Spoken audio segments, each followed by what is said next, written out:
This part of Chris Watts' confession, which only happened in his third confession when Tammy Lee, Special Agent Graham Coder, and Detective Dave Baumhover went to Dodge Correctional Facility to interview Chris Watts once again in an unprecedented interview after he was already in prison serving his 5+ consecutive life sentences.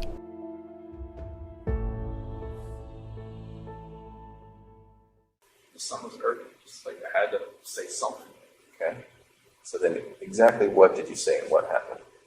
So when I woke her up and it's like, hey, we just gotta talk. Okay. And I told her, I don't feel compatible. I don't feel like this is gonna work. I just, I don't wanna, like, can we cancel the trip to Aspen? And she had booked a trip that week to go to some like mystery 4-star luxury hotel or something. Just the two of you or the whole family? Just me and her. Okay. And she had Amanda Fair, couldn't watch the kids that weekend or something. Okay.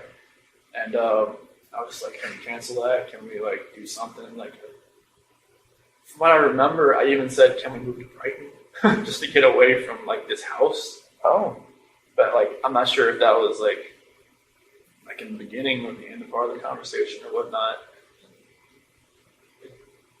That conversation was so many different ways. Like they had gone from like staying together to not staying together to just like all of the above. Okay. So this is half an hour, what? Definitely not more than half an hour, I don't think. Okay. I don't think. Are you crying? Is she crying? It's back and forth. It's like, she's got, mascara. She didn't wash her face when she got home. She had makeup on still, so mascara was running all over her and stuff like that. And yeah, it was nothing about that conversation. I just wish I could take all of it back. Just to be, the whole Nikki thing back, everything. But so then when did it turn? As far as that conversation, just at the end when I was telling her, like, I told her I didn't love her anymore. That's when it happened. What happened?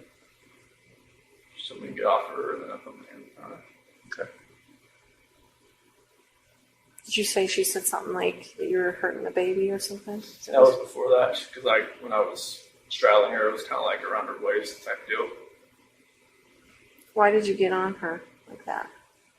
I just, when we got on the bed, that's just what I got on. Is that so she would listen to you?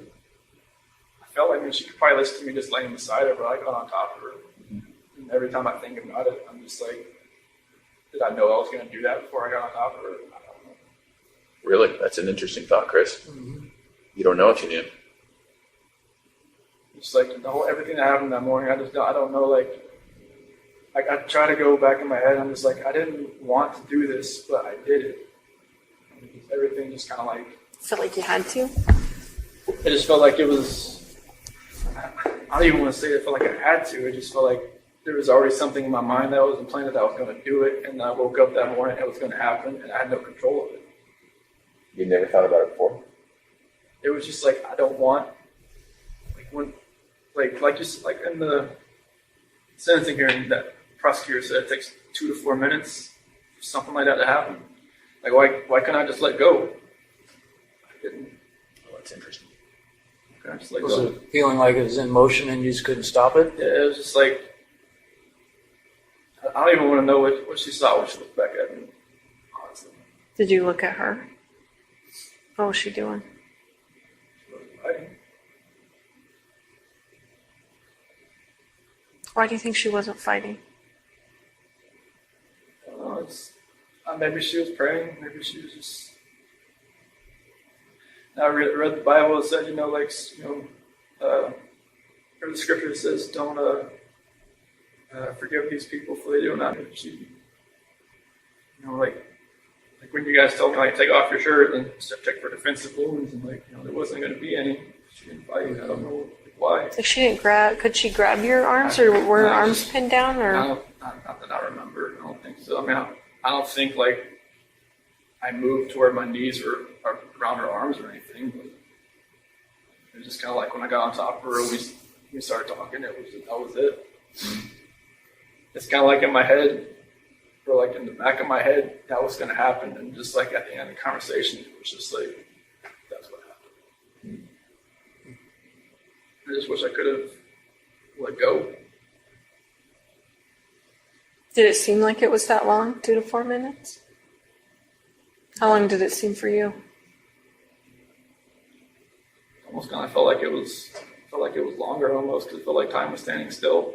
It's kind of like I just saw my life just disappearing before my eyes, but I just like I couldn't let go. It was like somebody else, like if you picture somebody else around you, holding your hands, holding you, keep you from not letting go.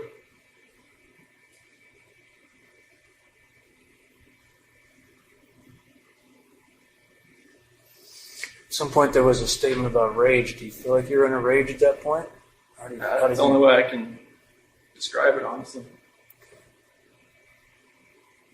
Like a snap. Something. I mean, I know. I guess my attorney had said like some, strangulation is more of like a, I don't know, passionate type thing. I'm just like, I don't know how that can be passionate. It's just intimate because you're right in there, Yeah. using your own hands. It's a lot different than someone standing across the room and you shooting them or something like that. So It just felt like somebody was like behind me, just like, I just couldn't let go. It's interesting to me because there was a lot of things in your life that were like that, right? Where you're just like, maybe felt out of control, or maybe felt like, I don't know why I couldn't take a step back, or, like even when you said, when your buddy was like, let's go to the football game, you wanted to say yes, you just couldn't. Yeah, I wanted to. Like, I haven't been to a football game since North Carolina, so I was just like, yeah, sure. Like, I wanted to say that. Yeah. I wanted to just text him, hey, babysitter fell through, can't. Let's go. So, then what? Just,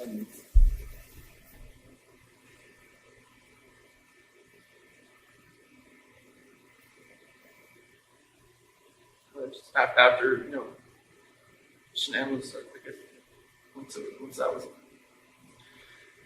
she was gone, I was just like, I didn't know what was going on. It's like, it was like a traumatic, I don't know what you call it, traumatic event type, and everything, and like, I was shaking, I didn't know what had happened.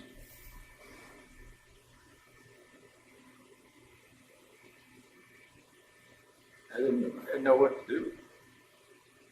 I didn't know what I had done. I still wasn't in that right state of mind. I don't think like I was in control of what I could think or what I could do at that point in time. Like most people say, like, why don't you just call 911? Why? It's like, unless you're in that situation, you don't know what you would have done. Mm-hmm. It's easy to play Monday morning quarterback. mm-hmm. I agree with that. Like you said, if somebody shoots somebody, you don't know what they was going through their mind at that point in time. Mm-hmm. You don't know what you'd have done.